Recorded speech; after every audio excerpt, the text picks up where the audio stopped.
حضرت جابر بن سمرہ رضی اللہ تعالیٰ عنہ فرماتے، میں حضور کے پیچھے نماز پڑھا کرتا تھا اور خطبہ جمعہ بھی سننے کا موقع مجھے مل جاتا تھا۔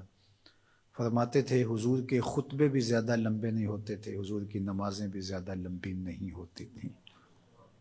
یہ ہے لوگوں کے ساتھ حضور کی نماز کا معاملہ، لیکن جب تنہا قیام کرتے ہیں تو اتنا لمبا قیام ہوتا ہے حتیٰ تتورم قدماہ، حضور کے مبارک پاؤں سوج جاتے ہیں، اور میرا رب رب ہو کے کہتا ہے، اے چادر اوڑھنے والے محبوب، ساری رات جاگا نہ کر، کبھی سو بھی لیا کر۔ اتنا لمبا قیام کرتے ہیں حضور۔ تو آپ کا انفرادی عمل آپ کی طاقت کے مطابق ہوگا، لیکن جب آپ لوگوں کو ساتھ لے کے چل رہے ہوں گے تو آپ پھر اس حساب سے چلیں گے، تو اس وقت آپ اپنی رفتار، اپنی طاقت نہیں دیکھیں گے۔ مشکل نہ کھڑی کی جائے، میں چل سکتا ہوں، 1 گھنٹے کا قیام کر سکتا ہوں، تو میں اپنے حساب سے سوچوں اور جو میرے پیچھے کھڑے ہیں ان کا نہ سوچوں، تو میں اس اہل نہیں ہوں کہ میں امامت کے مصلی پہ کھڑا ہو جاؤں، اس لیے کہ مجھے اپنے ساتھ کھڑے ہونے والوں کا خیال اور لحاظ نہیں۔ ہمارے دین نے ہمیں آسانیاں دی ہیں۔ بیمار پر جمعہ فرض نہیں کیا گیا، بیمار جماعت میں نہیں آ سکتا تو گھر پڑھ سکتا ہے۔ مسافر پہ جمعہ فرض نہیں کیا گیا، ظہر پڑھ لے گا، پڑھنا چاہے تو اچھی بات ہے۔ مسافر پر نماز عادی کر دی گئی ہے، نماز قصر ہے اس کے لیے۔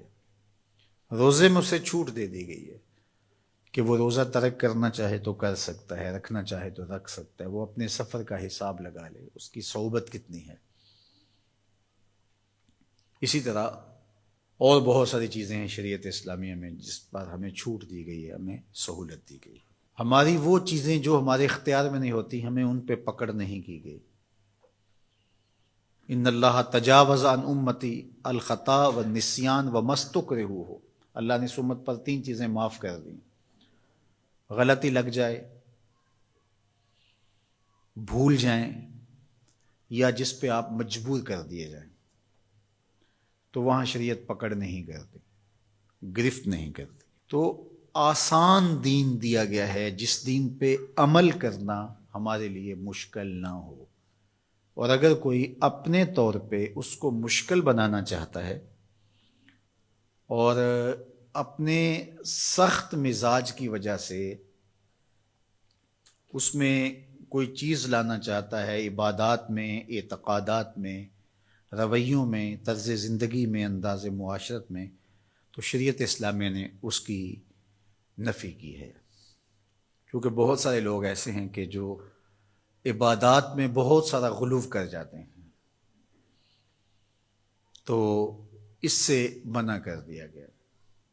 یہاں غلو یہاں تک ہوتا ہے کہ وہ رہبانیت تک پہنچ جاتے ہیں، تو اس سے روک دیا گیا، اس سے منع کر دیا گیا۔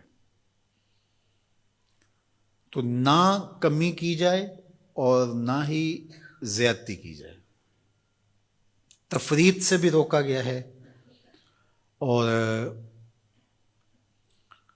غلو سے بھی منع کیا گیا ہے۔ افراط و تفریط کی بجائے جو درست اور صائب اور معتدل رستہ ہے اس کو اختیار کرنے کی تلقین کی گئی ہے۔